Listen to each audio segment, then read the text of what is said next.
Now welcome to my YouTube channel and to my another political episode for today, ladies and gentlemen, and thank you so much for watching this video.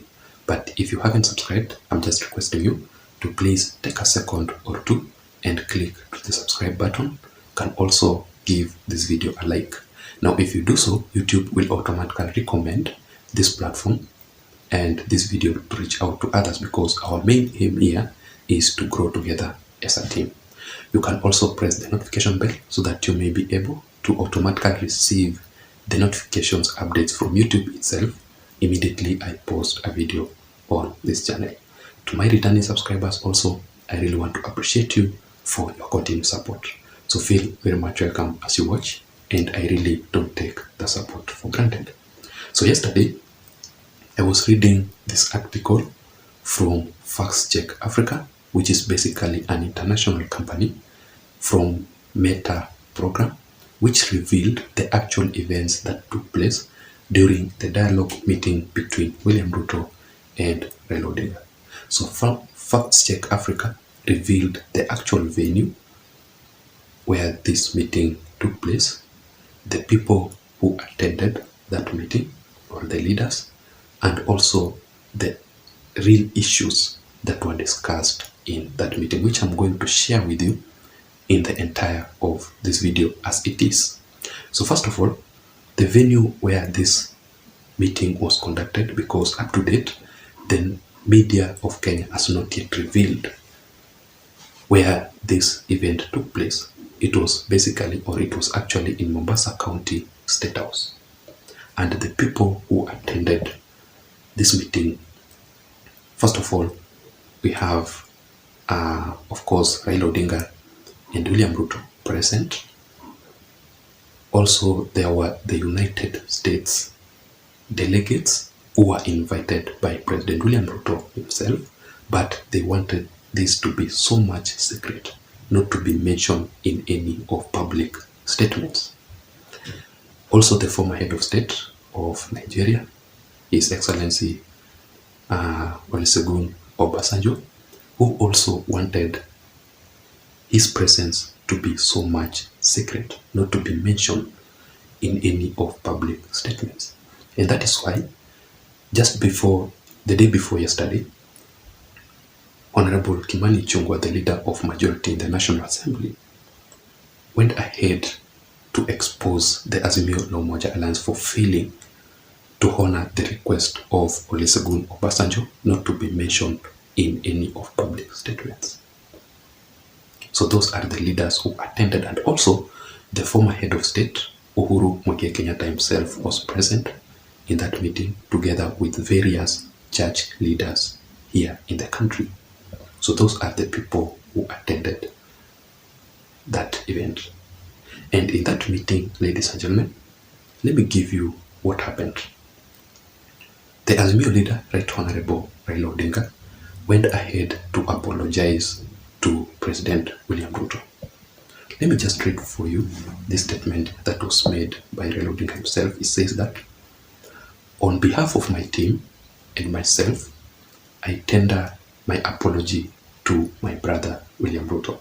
So basically, Raila Odinga was apologizing for the demonstrations that he has been conducting all along, the street protest and the mass action, the destructions of properties, the loss of lives, and all the issues that occurred, and for failing to recognize William Ruto as the President of the Republic of Kenya. William Ruto also did the same, apologized to Raila Odinga, and various agreements that took place in that event. Now let me give you the issues that were discussed in that meeting, because there's a current confusion between Kenya Kwanza and Azimio. They are talking from different sides. But the real issues, I had Raila Odinga and the Azimio La Umoja Alliance saying that they discussed the cost of living. But let me tell you for the fact, according to the fact check, the issues of the cost of living were not discussed completely, because William Ruto gave his reasons that he has an actual plan to conquer or to counter the cost of living, and which is in the Kenya Kwanza Alliance manifesto. So it does not want a situation whereby the Azimio La Umoja Alliance wants to impose their own manifesto to the Kenya Kwanza Alliance. That will not happen. So the issue of the cost of living was not discussed, and also the issue of the IEBC servers audit, or the servers to be opened to the public, that was denied completely.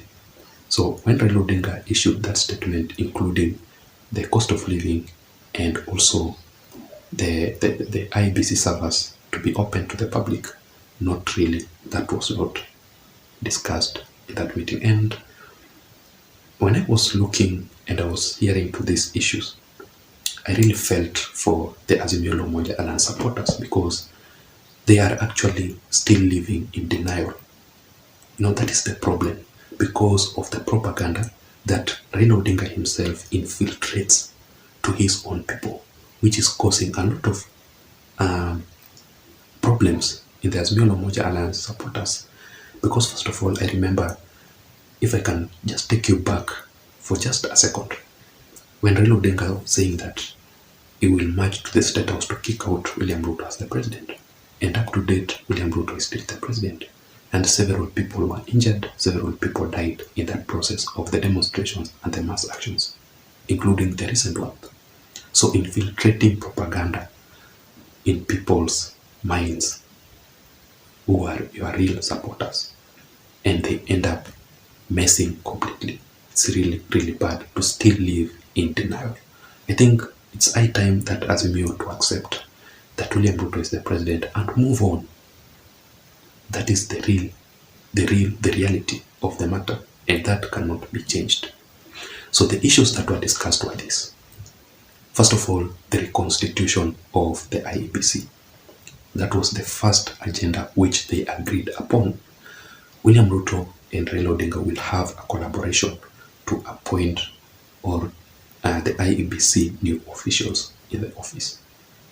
That is what they agreed. Secondly, they agreed to end the demonstrations and the street protests. So we are not expecting in a few days to come Raila Odinga to still call for demonstrations. I don't think that will happen.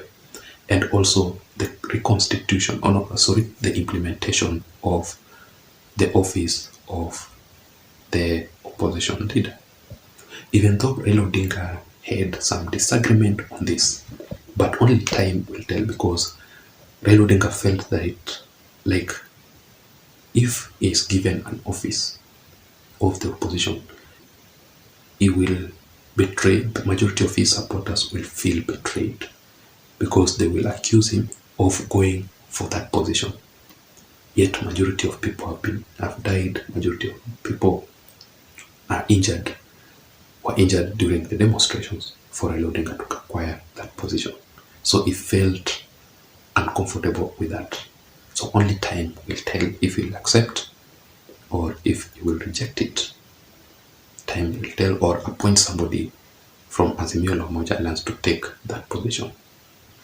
And finally, ladies and gentlemen, they also agreed on, so I've talked about the IEBC reconstitution, to end the demonstrations, and also the implementation of the office of the opposition leader. So those are the main issues that were discussed in that meeting, according to Meta Africa program.